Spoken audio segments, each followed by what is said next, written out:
Sa buhay natin, mayroong isang mamahalin, sasambahin.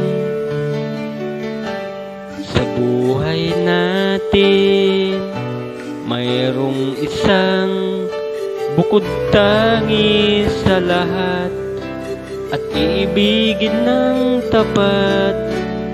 Ngunit sa di sinasadyang pagkakataon, para bang ika'y nilalaro ng panahon, may ibang makikilala at sa unang pagkikita, may tunay na pag-ibig na nadarama.